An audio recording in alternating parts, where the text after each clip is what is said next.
वाराणसी की नई बस्ती, नाम तो नया है लेकिन यहाँ के लोगों की परेशानी बरसों पुरानी रही है। बरसात आते ही सड़कों पर भरा गंदा पानी, जाम सीवर और घरों तक पर्याप्त पेयजल न पहुंच पाने की समस्या ने हजारों परिवारों की जिंदगी को लंबे समय से प्रभावित किया है। लेकिन अब इन मुश्किलों के अंत की उम्मीद जागी है। काशी में विकास की नई इबारत लिखने की तैयारी शुरू हो गई है।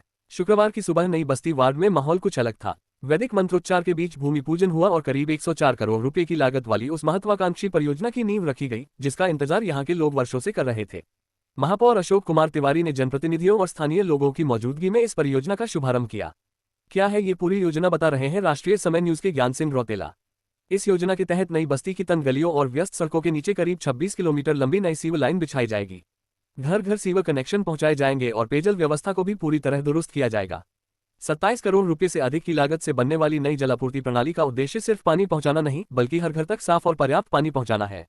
लेकिन इस विकास की राह आसान नहीं होगी। आने वाले महीनों में नई बस्ती की सड़कें खुदेंगी, रास्ते बदलेंगे और लोगों को रोजमर्रा के कामों में कुछ दिक्कतों का सामना करना पड़ेगा। यही वजह है कि महापौर ने लोगों से धैर्य और सहयोग की अपील की।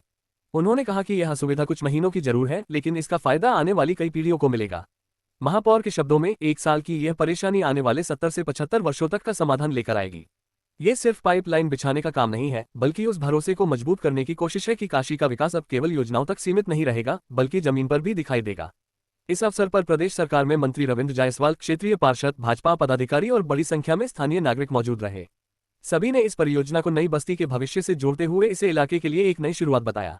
नई बस्ती की गलियां जल्द ही निर्माण कार्य की गवाह बनेंगी। कुछ समय के लिए धूल होगी, शोर होगा और थोड़ी परेशानी भी होगी, लेकिन जब ये काम पूरा होगा तो शायद आने वाली पीढ़ियां ये भी भूल जाएंगी कि कभी यहाँ सीवर जाम और पानी की समस्या लोगों की सबसे बड़ी चिंता हुआ करती थी।